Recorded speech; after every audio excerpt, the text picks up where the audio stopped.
Mabiyayang araw mga kapatid. Alam niyo mga kapatid, habang nagbabasa ako ng Word of God and nakikinig ako ng mga pwede kong i-line up for Sunday service, bigla akong napaisip kung ano ba talaga yung best to offer para sa Panginoon. Then God leads me to the book of Levitico. Yung book of Levitico kasi, ang nilalaman niya is mga tuntunin sa pagsamba. Mababasa natin dito yung pag-aalay, yung pagsusunog, paglilinis, yan, pagpili ng pinakadalisay. Yan, lahat po yan ay nasa book of Levitico. Then ang galing mga kapatid, no, nakaka-amaze lang. Example, yung pag-aalay, yung alay na sinunog. Yan. Iba-iba yung mga ginamit, pwedeng tupa, pwedeng kambing, pwedeng baka, pwedeng nga ring ibon. Pero, merong 3 bagay na paulit-ulit na binanggit. Number 1, dugo or blood. Number 2, paglilinis or paghuhugas. And number 3, pagsusunog. So, bakit nga ba kailangan mag-alay or magsunog? Ayan. So, one of the verses na nabasa ko dito ay pagtubos sa kasalanan. So, basahin natin dito sa Levitico chapter 1 verse 3. Kung baka ang kanyang handog na susunugin, kailangan itong lalaki at walang kapintasan. Dadalhin niya ito sa may pintuan ng toldang tipanan upang maging kalugod-lugod sa akin. Chapter 4, ipapatong niya sa ulo ng hayop ang kanyang kamay at ito'y tatanggapin bilang pangtubos sa kanyang kasalanan. Imagine that, kapatid.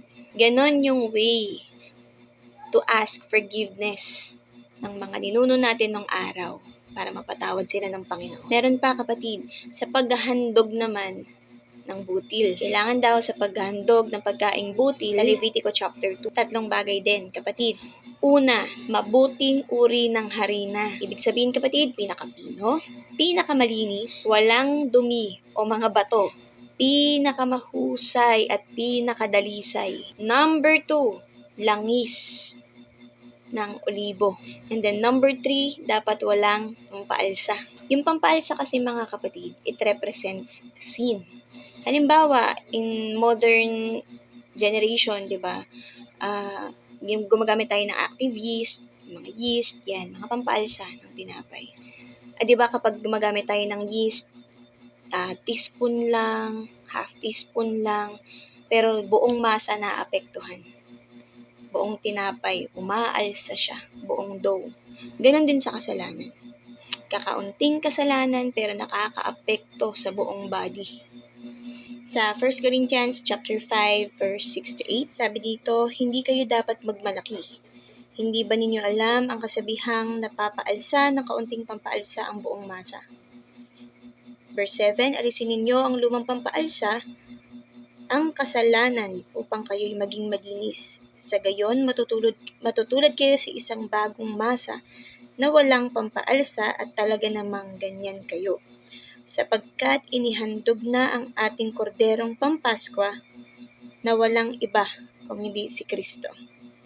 Verse 8, kaya ipagdiwang natin ang Paskwa, hindi sa pamamagitan ng tinapay na may lumang pampaalsa na kasamaan at kahalayan, subalit sa pamamagitan ng tinapay na walang pampaalsa, ang tinapay ng kalinisan at katapatan. Praise God. So, tinukoy sa mga verse na yon na ang pangpaalsa ay nagre-represent ng kasalanan. So, going back sa mga paghahandog, pinapakita lang dito na ang paglapit sa Panginoon ay dapat mayroong pusong tapat at dalisay. Pinakamabuti at walang kapintasan. Iba't iba man ang kaparaanan, ngunit may iisang kahulugan. So, mababasa natin dito sa Levitico chapter 1 verse 4, ayan, to 7, may mga iba't ibang kaparaanan dyan. Yung una, pagluluto sa pugon.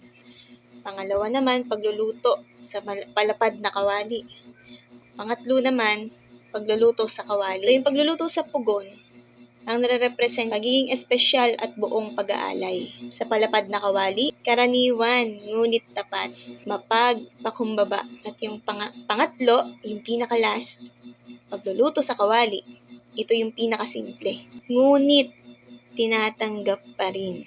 Kapatid, walang mas mabuti o mas masama sa tatlong nabanggit. Ang mahalaga ay kadalisayan ng puso at ibinibigay mo ang pinakamabuti at pinakamainam na alay o handog na kaya mo. Ang Levitico, kapatid, ay chapter na part ng Old Testament. Pero kapatid, sa panahon ngayon, pinadali na yan. Hindi mo na kailangan magsunog ng mga alay, magpatay ng hayop o maghandog ng kung ano-ano. Isa na lang ang dapat mong gawin, kapatid. Iyon ay tanggapin ang ating Panginoong Hesus na siyang namatay para tubusin ang lahat nating mga kasalanan. Noon, ngayon, at yung mga gagawin mo pang kasalanan na hindi mo pinaghandaan. We are now standing here because of His grace. Hindi tayo pinapatawad ng dahil sa mga efforts natin or sa mga gawa nating pisikal. Kung hindi, pinatawad na tayo ng Panginoon bago pa man tayo humingi ng tawad. At ang pinaka-the best na handog natin para sa Kanya, mga kapatid, yung puso natin, pusong dalisay, pusong tapat na handang magpuri sa Kanya, magpasalamat at magpagamit sa Kanya. Yung pusong laging available, kapatid. Yung pusong nakakaalala ng tinapos na gawa ng Panginoong Hesus. Offering is not limited sa kung ano yung capacity natin sa pagbibigay. It is not limited by materials. Kapatid, pwede mong i-offer yung sarili mo sa Panginoon. And that is the best among all offerings. Yun lamang, mga kapatid, at pagpalain tayong lahat ng ating Panginoon. God bless us all.